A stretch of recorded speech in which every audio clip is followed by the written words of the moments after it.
আমরা ৭ নম্বর ওয়ার্ড কেকেহালের বেঙ্গিজালের এই জেলে সমাজ কমিটি। আমাদের মূল সমস্যা হচ্ছে এখানে অস্থায়ীভাবে একটা রাতের বেলায় অন্ধকারে একদিনের মধ্যে একটা ঘাট এই রাতে তৈরি করে ফেলছে, এবং ওই ঘাটের কারণে আমাদের যে জেলেরা প্রায় আমাদের ১০০-১৫০ মতো এখানে বুট আছে, আপনার জাল আছে, বেঙ্গি মালামাল আছে। এটা আমরা বিগত বাপদাদা আমল থেকে ওই ঘাটটা আমরা ব্যবহার করে আসতেছি। হঠাৎ করে রাতারাতি কাউকে কিছু না বলিয়ে এখানের মধ্যে আমাদের নৌ বুট জাল এগুলো তুলতে না পারি মতো ওইখানের মধ্যে একটা নতুন করে ঘাট করে ফেলছে, যেটা সম্বন্ধে কোনো আইন শৃঙ্খলা বাহিনী বা এখানে কোনো অনুমোদনবিহীন। তখন ওনাদের সাথে আমরা তখন জিজ্ঞেস করছি আমাদের এই ঘাটটা কার অনুমোদিত করা হয়েছিল। তখন ওনারা আমাদেরকে যারা করছিল উপস্থিত ছিল, ওনারা আমাদেরকে বলছে যে ইউএনও স্যার এবং পৌরসভা থেকে ওনারা অনুমতি দিয়ে আমরা এই ঘাটটা তৈরি করছি। তখন আমরা ইউএনও মহোদয়ের কাছে আমরা ফোন করে ওনার থেকে শিওর হয়েছে, স্যার আপনি আমাদের এই ঘাটের মধ্যে আমাদের প্রতিবন্ধকতা সৃষ্টি করে আমাদের জেলেদেরকে করে কোনো নতুন করে ঘাট করার বা এখানে কোনো স্থাপনা করার অনুমতি দিচ্ছে কিনা।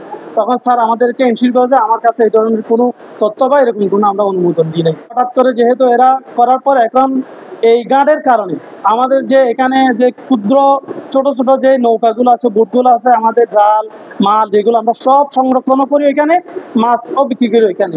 এখন এইদের কারণে এই তার মধ্যে আমরা শুনতে পাচ্ছি এখানে ইজারাদার হচ্ছে আপনার এই পৌরসভা থেকে যিনি ডাক নিছেন, এই মুন্না নামে ডাকটা হয়েছে। তখন আমরা ওনার সাথেও যোগাযোগ করি।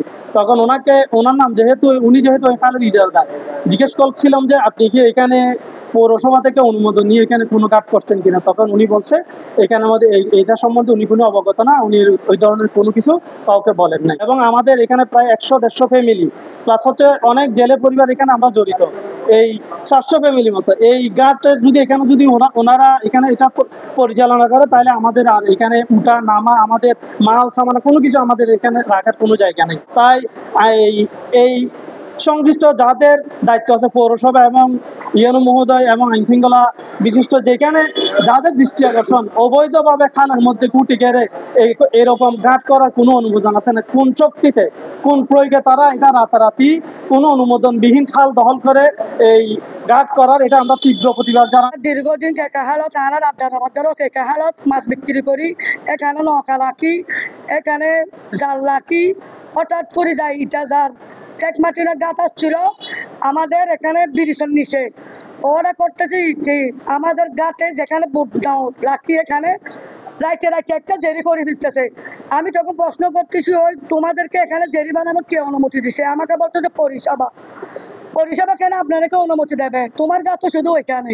তখন আমরা টিউনিকে ফোন করতেছি, টিউনি বলতেছে আমি কোনো অনুমতি দিই নাই। তখন ওরা বলতেছে তোমরা এটা জেরিটা উঠে গেল, ওরা বলতেছে আমরা উঠতে পারবো না। ওরা বাংলা মাল দেবে।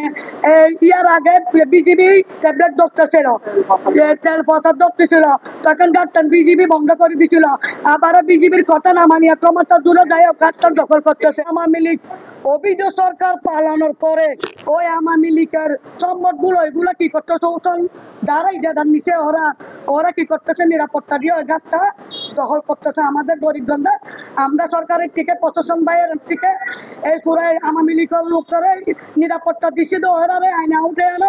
আর সরকারের থেকে আমরা প্রশাসন ভাইকে বলবো আওয়ামী লীগের মানুষ কেন ওপেন ভাবে ঘোরাফেরা আমাদের টেকনাফে থাকতে পারতেছে, এটা নিয়ে আমরা বিশ্বাস চাই। আমাদেরকে ১৬ বছর মামলা দিছে, হামলা দিছে, জামাই হত্যা করা হয়েছে, কুমারটি আজও অচক্করতা করতেছে ওরা।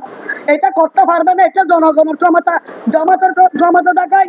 বিএনপির নাম বিক্রি করে ওরা, বিভিন্ন বিএনপির নাম বিক্রি করে আমাদেরকে ওরানি করে আমাদের জ্বালানা গাছ আড্ডারা বাড্ডারা দখল করতেছে আমাদের লোক মিলাইয়া। আমরা এই বিচার প্রশাসন থেকে টিউনের থেকে বিচার এটা চাই। আমার নাম আব্দুর রহিম মুন্না, আমি ইজারাদার টেকনাফ পৌরসভা কেকাহালের। আমার জানা সত্ত্বেও আমি কাউরে এরকম কোনো অনুমতি দিই নাই ইজারাদারের টাকা তোলার জন্য। এবং যারা এভাবে জেডি করছে তারা, আমি যতটুকু জানছি, ওরা আওয়ামী লীগের দূষর। ওরা রাতের আন্ধারে অবৈধ ব্যবসা করার জন্য ওটা করছে আর কি। এটা আমাদের ইউনো মহাদেও জানে না, পৌরসভার স্টাফটিও জানে না, আমিও জানি না। এটার জন্য আমি আইনগত ব্যবস্থা নেব। যারা জেডিটা করতেছে আমাদের নাম দিয়া, যে এরকম যদি আমি কোনো ডকুমেন্ট পাই তার জন্য আমি অবশ্যই মামলা করবো।